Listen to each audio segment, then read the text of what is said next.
Happy Thursday, wherever you are in the world. Here we go.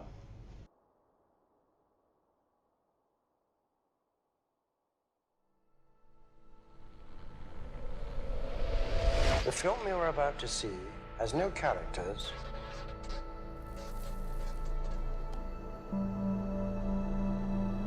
If you spare a little of your imagination, it is a film to describe to you the effect of cymatic frequencies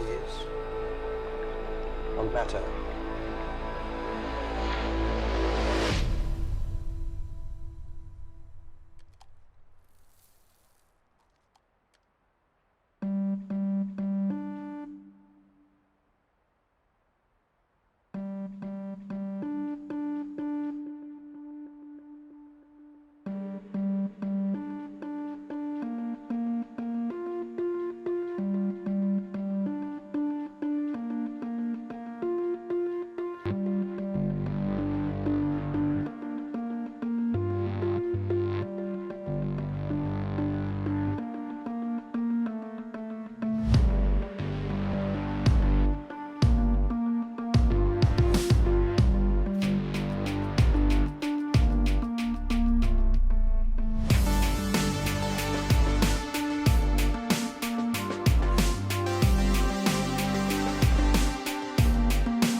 Everything owes its existence solely and completely to sound.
I wanted to show that because to just demonstrate that's all real. All the effects on fire, water, matter from sound and music.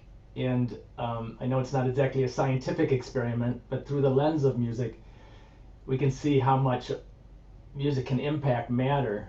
And we're made of all these elements. So, I won't go into all the specific cellular effects of music and all the specific effects on our neurochemicals. I'll, touch upon the benefits of these. My intention today is focus on more how you can specifically use music for yourself and in your lives, and give you some ways to do that. I will give you a little bit of background. And but I just thought that that's a great example of how when we're talking about energy, how can imagine if it's affecting matter in that way, how it's affecting us. And we're going to get into how it affects our perception, our thoughts, our belief systems, and how we can leverage it to do that in the most positive way. So that's one of our goals for today. So just before we get started, so why, and all this, self-mastery, performance work, why do I bring in music? Well, naturally, it's where I've spent 40 years of my career, but I actually started primarily in music because of what it could do to help people thrive and survive difficult times. And we're in the middle still of a pretty challenging time for a lot of people. And I'm still very committed to helping people during that time with, all these different practices. We've gone through a lot of energy practices in the previous courses and high performance techniques that we can apply to our life to really thrive in the best of times and in the most challenging of times. And music is like that secret sauce that you can add to almost anything. Like that special thing in your kitchen in the cupboard that you can add to almost any recipe, and you get a whole new level of, you can just up level whatever you're creating. And for me, from when I was a kid, it was a survival tool for me in the streets of Detroit, which at the time looked very much like the world today, with a lot of collapse in the economic structures and the collapse in the school systems and the corruption in the government, and so I thought, I would be doing actually an injustice if I didn't help people apply it in their practices today as one of their tools in the toolkit. And then as I, grew and went throughout my career, obviously music was a big tool for me, a big driver for me. It was always, how do I help other people leverage music? How do I learn as much as I can about how music affects our perception? How do I leverage it through my film and music career over years of reaching hundreds of millions of people and trying to shift their minds into more positive states and perceptions? And how do you apply it on an individual level through my work with exponential medicine for Singularity University and all the other modalities that I've worked in the health and performance space? How do you apply this and how does it work? So that's been and continues to be a dedication and a fascination of mine, and maybe why some of you are on this call today. So I'm going to move, the next section I wanted to talk about. We need all the tools we can get in our tool bag, so especially in times like this. So why not use one that we already love, which is music. So there's music and then there's sound. So when we talk about music is a part of sound, sound is a part of music. So they're not exactly one and the same. I'm going to focus more on music as a tool today, but sound in and of itself is a technology and a science that truly affects our system and affects our health and our well-being and our potential. So we want to look at, pay attention to both of those in our life and our work. Today we're going to focus more on the music aspect of sound, which has a little, because it has more dimensions to it in terms of music actually activates more areas of the human brain than any other known stimuli than sound alone. But each one has very specific applications, and there's some great work being done in the field of sound, and we could do a whole approach on that alone. The quality of the sound through which you experience the world and these ears, which are not necessarily the earbuds, but the ears are one of the most amazing technologies we have in the human system for experiencing the world. It's our first line of defense, and they don't turn off.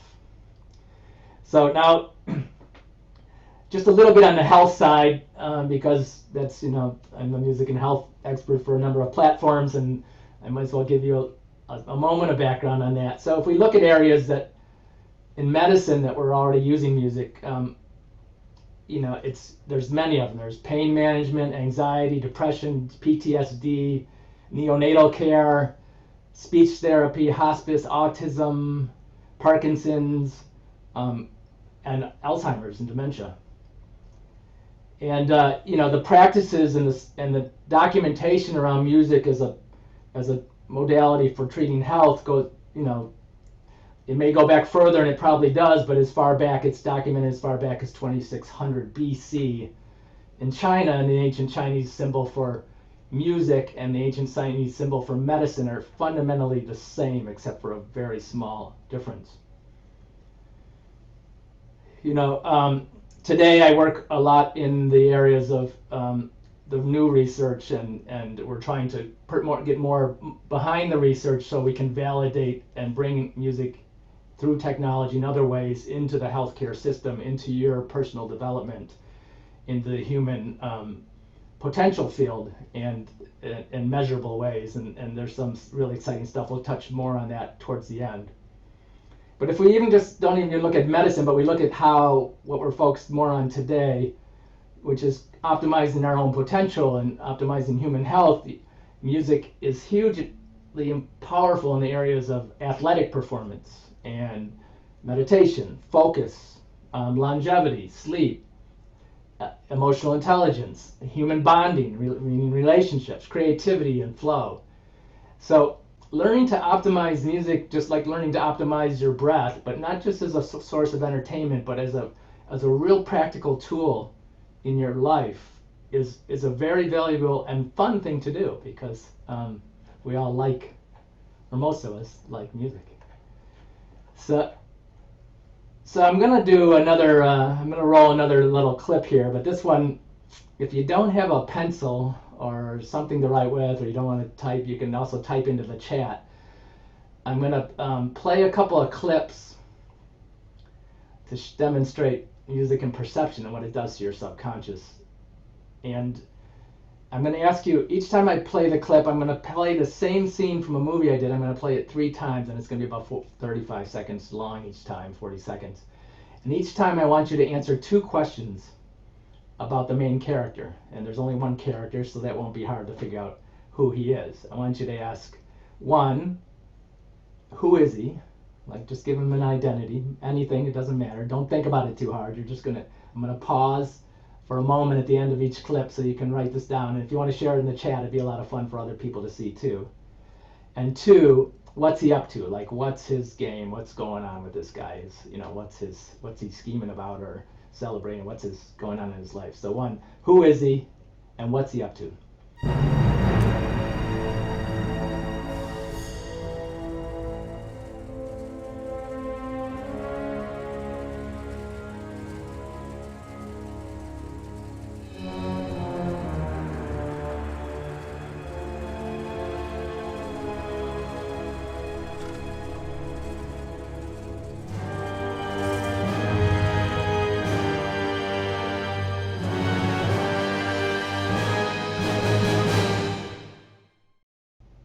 Okay, take a moment and so who was this guy, if you caught that, and what do you think he was up to? And share in the chat if you can. That would be great for people to see. It's kind of a fun exercise. When I've done this with kids, and it's pretty amazing. They have pretty vivid imagination, so the stories they come up with are pretty incredible. So let's, okay, you got it? So we're going to run the next one. And you're going to answer the same question. Pay attention while you're watching. Who is this guy, and what's he up to?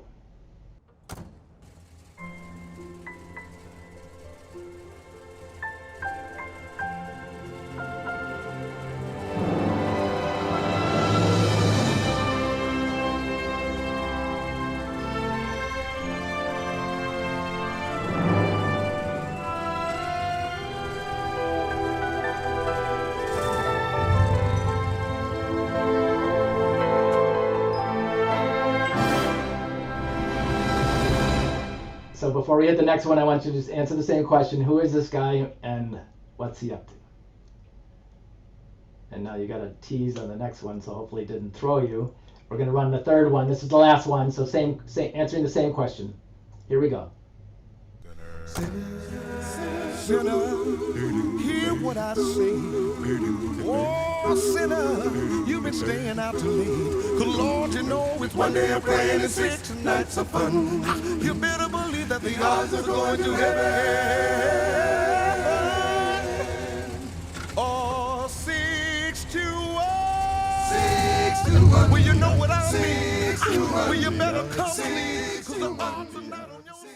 So I see a couple of notes in the chat. It's fun, so you can kind of compare, but I think the overall theme you get, that music actually changes the narration in our mind.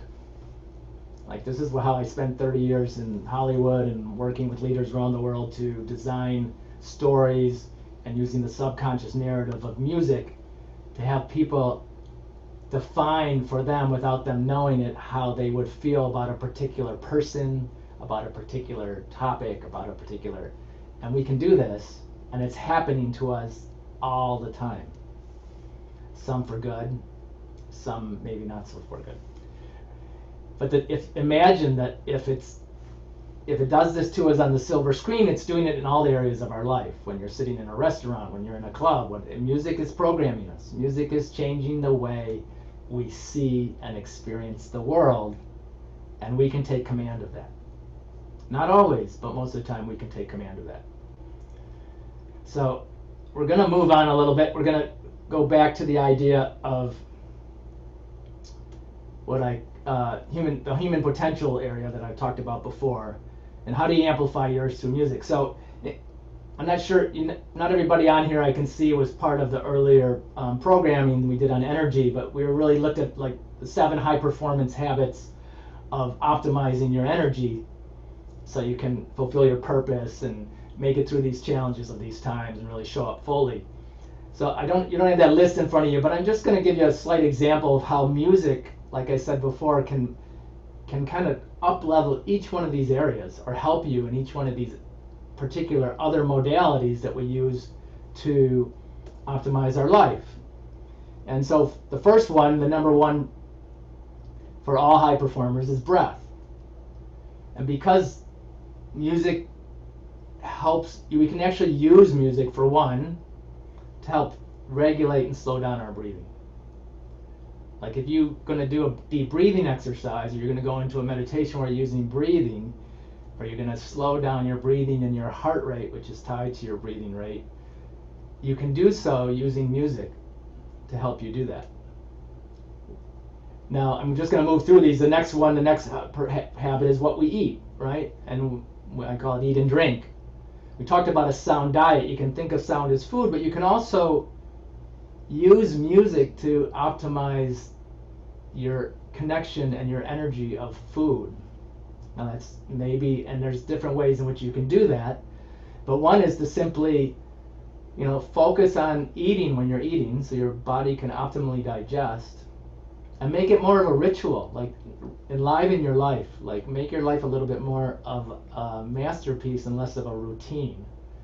And choose some music that you can eat to. I mean, some of the, kings of the courts used to hire musicians to play specific music to help them with their digestion during eating. Now, I'm not going to get into all that, but there are ways that we can actually use music to celebrate, which is what I call the mode of eating and drinking. We do, we're very lucky to be able to do that. There's a lot of people who can't choose what they eat, but we can choose what we eat and how we spend our energy and that time. So moving, exercise, well, everybody's pretty familiar with this. If a lot of people, have playlists for their exercise. But there's reasons for this, that this works, is that, the area in the brain that controls our motor coordination also has some control over our emotions, and that's affected by music. So we can shift our neurochemicals and motivate and help regulate our motor functions through music at the same time. So really optimizing those playlists and optimizing that for movement and for motivation is, has a real science to it, and it obviously makes it a lot more fun and a lot easier to do. Sleep. So there's, sleep's a big one of late, and it's not so much about music for when you sleep. It's this, hour or 2 hour preparation time for sleep. And music can be really great to help you wind down, relax, let go of the day. And it can also, I also look at it for waking up, because part of sleeping and how well we sleep is how we wake up. So throw out that old alarm clock that alarms you out of bed, which is not what you want to do to reset your brain in the beginning of the day. Choose some music to start your day with, and I think try it for a couple of weeks, and I think you'll see a pretty big difference. Meditating, some people meditate with music, some people meditate without music. If we had more time, we would do a meditation to music during this. If you're interested in that, let me know. We can talk more about it, or we can look at doing that. It's a great gateway. Several of my teachers say there is no journey, there is no deep journey into the inner world without sound and music to help us. So try music to help you with your meditation. Most guided meditations are set to music. Some practitioners don't think we should use music, so I won't get into that. I'm not going to debate it. Whatever is your process, but I invite you. And when I say meditate, I also drop focus into that area, because music can be used specifically to help us focus. And there's specific companies like Focus at Will, and there's lots of playlists on Spotify and Apple Music that are categorized by focus or meditation that you can use as a starting place. In terms of relationship connections, so the next high power, high performance technique is connection or area to optimize, and that's human connection and relationships, and music's great for that. I mean, you can see easily in a group setting, it's hard to have a social event without some sort of, it makes a big difference to have music. It changes the complete mood of the room. But on an individual communication base, it's a great tool, especially for crossing difficult areas of generations. So I can ask you about a very difficult time, or a child can ask their grandparent, or you can ask your parent who you have a hard time to talk to, and you can actually get inside of the emotional areas of their, or a better understanding when I say get inside, of their lives by asking them about the music that they were listening to at that time. I don't remember who said the quote, but somebody said the quote, if you tell me what music you listen to, I'll tell you who you are. So rather than be judgmental about people's music, it's the same with our kids. If you really want to understand them, don't just find out what it is in that music or what they love and why, because that connection breaks down a lot of resistance, and you can actually learn a lot about the persona and who they are and build a bond without having it to be so forward. And then the last one is to create. We're creative beings. I talked about that. So music is has been used as a tool for some of the highest level creatives. You've heard about it, about Einstein used music to help him in his creativity. Neil Turok, one of the leading theoretical physicists, he says creativity is at the heart of everything, and he also says the basis of physics is a lot of it's math, and he says music and math are the same. So, as a creative tool, I can't think of, it's probably one of the most powerful ones. Not only creating music, but even using music to help you create and to open up your mind in new pathways. So again, it allows us, we can use it, again, focus comes into play here. So if you're, want deep work blocks and you want to use music to create deep work, then you can actually choose music for focus. And but the difference with music for focus is a little bit different, because when we're using music for motivation, we're using it to activate certain neurochemicals and to activate our system and to get us up and inspired, or release serotonin to get us relaxed or whatever. And lyrics can help with that. But when we're doing focus work, we actually want to neutralize the lymphatic brain, the lymphatic system, and try to avoid those emotional rushes that take us out of our deep focus. So it's a different thing. So typically in focus work, we don't use lyrics, and we use so instrumental music and music that's non-arousal, is what we would say. There's differences around that. So, but either way, I just kind of ran through this list of 7 things: breathe, eat, move, sleep, meditate, connect, and create. What we call the fundamentals, extra fun, by adding music, and music's just a secret sauce to up-level all of those. Now, you can think of music as like an energy drink to your brain. because it activates more areas of the human brain than anything else, and to your ears, right, which are always open. So why not put something good into them? So how do we apply this? Let's get a little bit more practical. So hopefully you got that pen and paper. If we had a full day workshop, we'd get into doing this, and if I was doing it over an 8-week course with you, we'd refine this and refine this. But we're going to talk about power playlists. Now, playlists, since streaming music has been happening for the last several years, are pretty familiar to everybody, and most of you probably use them to some area of this design. But what I invite you to do is to take that to another level. And so I use this acronym called FIRM, F-I-R-M, which means music to focus, music to be inspired by, to relax, or chill out, meditate, wind down, and move. Focus, inspire, relax, and move. So rather than doing your playlist by my favorite 70s hits or, Friday night's party, I invite you to really create your own focus playlist. Now, you can also use the ones that exist. You can use the companies that exist. The one thing to realize about music, even with all the science and evidence behind it, that musical preference and our preconceptions of how music affect us as much, often as much, and sometimes more than actually the music itself. It's like many things. So everybody's going to have, there's no one, I can't say everybody, well, what's the best meditation music? Or what's the best music to focus?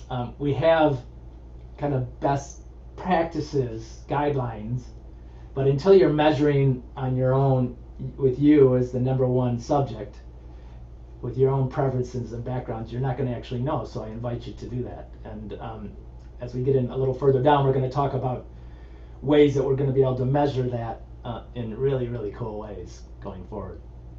So I would write down on the heading of something, you're going to create a playlist for focus. Add, go on Spotify, go on iTunes, pick 2 or 3 pieces you like, and see if they help you focus. Now, maybe again, like you're already using this, and maybe it's just something you can refine. And then inspire. So what really, I have an inspired playlist for when I wake up, and I have and certain inspired playlists for when I really want to shift my mood and shift my neurochemical state, if you want to put it in a neuroscience way. And so I invite you, so what are, songs, music that inspires you, really lifts you up, puts you in that space of, yes, okay. And then relax, is looking at music that helps us, meditate, wind down at the end of the day. Now, these last 2 are going to have a lot of preference in them. So I invite you to start to build these playlists as individual playlists. And then move is movement. Like we said, there's a link between the motor skill, part of the motor cortex of the brain, and emotions, and then music. So refining your movement, your exercise playlist, your dance playlist, whatever it is you do for movement on a regular basis. If you were a Olympic skater, you would be doing this to a science, to the split second. Same way that we would do in a film score. You would know where you're going to be, what heart rate you want to be at, what emotion you want to feel at any particular time along the course of this timeline of this playlist. You don't have to get that specific about it, but you can, and it will be a game changer. And don't, the one thing I would say is don't think that adrenalizing exercise, like adrenalizing music, like pumping up, pump into things where you're already pumping up your system, are actually going to help you perform better.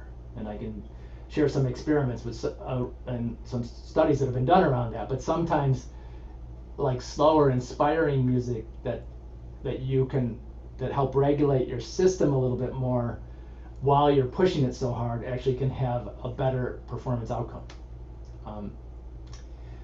So those are the 4 playlists I inspire you to build. If you want to share again, with that you're doing this, anybody you're doing with it in the chat, that if this is helpful, that would be great.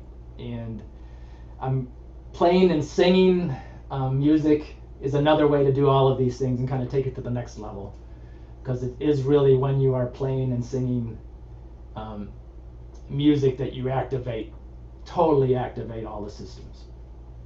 Listening, you have to be very mindful of your listening to get an full activation that you would like to get. But if you add movement, you add performance, you add reading, you add other cognitive functions, other physical functions, then you're really going to get the optimal effects. So I was going to talk a little bit about music and our memory in the brain, but just for the sake of time, I'm going to cut that back a little bit. But I will say, typically the music that we listen to in our formative years is, between say 11, 12 through our teens up to about 21, is the music that forms in our memories and through which we can return to at any time to activate those memory centers. And for people who have dementia or Alzheimer or are facing cognitive decline of some sort, these are great. Music's an amazing tool to help them reconnect those memory centers that can't be done by anything else. Now, I can't say it's going to have a permanent effect, but using it and preparing that for yourself and or using it as a tool to make a connection or to support your loved ones who may be going through one of those challenges. If you're interested in more of that, I've written a lot about it, and please reach out. I can give you some specific ways to use it.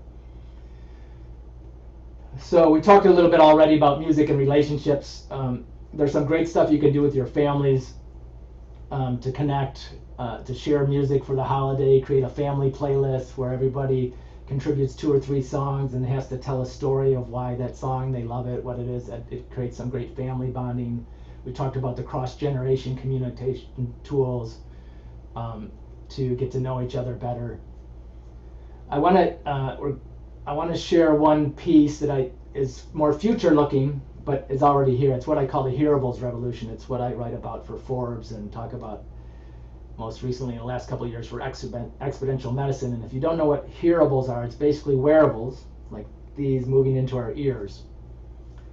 So I'm going to just put up 2 really quick, maybe 3 slides and fly through them. So, there's a development in what we call the hearable space where we're going to be able to take things that these earbuds, these ear products, and where they used to listen to music, make phone calls, they'll still be able to do all these practical things, but now you'll be able to do a whole slew of other things, as you can see on this list on this slide, including, filter out noise is common among most of the products, isolate a voice in a room if you're trying to have a conversation, monitor your own emotions and your own voice in real time, and help you sleep, help measure biometrics in real time. So for the first time, we're basically going to be able to listen to music and or sound and in real time know exactly what effect that is having on our whole on our whole system, on our biology, on our mind, on our and we'll be able to look at that so we can optimize,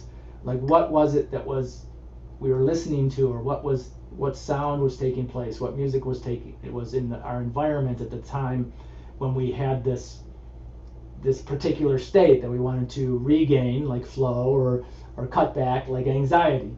And you'll be able to optimize and then create those states on an individual basis by using these real-time metrics. And this is where we're moving towards, and you'll be able to do it between software on your cell phone and a very highly sophisticated set of earbuds. So I'm going to go to the next slide here, and I just want to give you a sense of what this means. We talk about exponential technologies at Singularity University and exponential medicine, and these are things like nanotech, which allows us to make really small technology, like those sensors that can go through your bloodstream or be in your earbuds and pick up all kinds of data, big data. So all these basically exponential technologies on the left of the screen are at a stage now where we can put these amazing audio enhanced supercomputers into our ears and connect them to this closed loop system that monitors and responds in a personalized and scientific specific way to our current states. It's an amazing evolution that's coming. I can't get into it that deep here. There's again, this is what I write about on Forbes, so there's some pretty cool articles there, and a lot more on my blog space. And I'm happy to talk to anybody more about it. I'm really excited about this space. Now on the right side of this, these are the things that we can measure through the human ear. So imagine that we're taking this input like music, and then we're getting real-time feedback in your heart rate and your heart rate variability, in your activity, meaning your movement and your EEG and your, like we said before, your emotional state, and vagal tone, which is regulating your parasympathetic and sympathetic nervous system, galvanized skin response, so temperature, blood oxygen levels. So we can get so much data out of the human ear that, again, this is a really exciting space.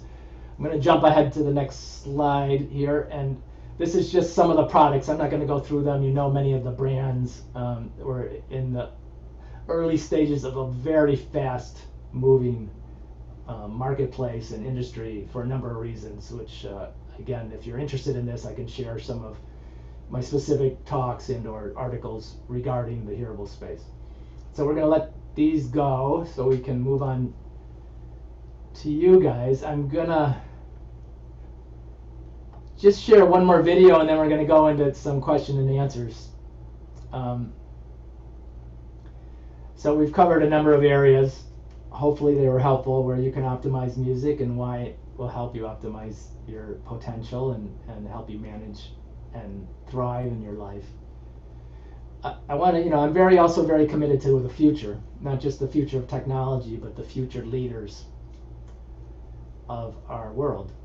And so I want to share this little video. Basically, this is of a film I have coming up, but it's more specifically, it's about a pilot program we did for at-risk 11 and 12-year-olds in the very screwed up LA Unified School System, and using music for life skill development.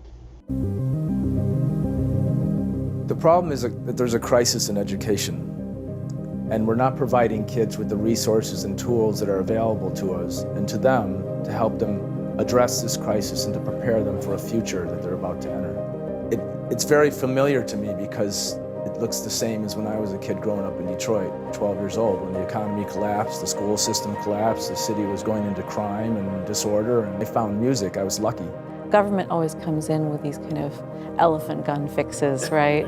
And so everything shifted to English and math, English and math, English and math, and the arts kind of got lost in the process. About it. I thought, okay, well, let's create a movement that'll help kids regain ownership in their future.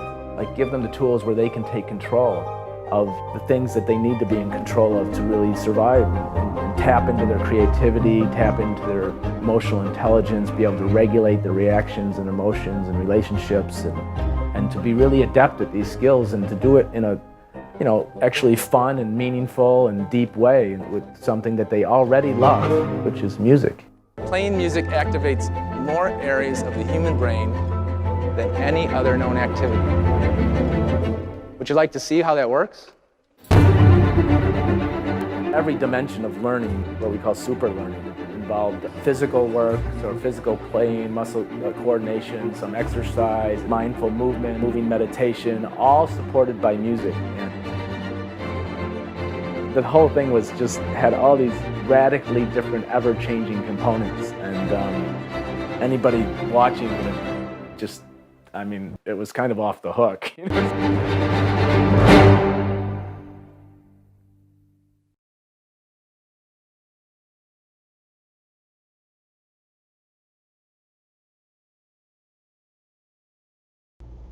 I don't think music as a standalone. Music is great in and of itself, but I always think of music as an integrated part of whatever we're doing. And in that, whether it's the soundtrack to a film or the soundtrack to your life or the soundtrack that helps get young people and or leaders engaged and motivated and focused in a way that helps them fulfill their potential, so we can have a better society and a better world in the future, this is what music can do, and this is the way I want it to be able to help you.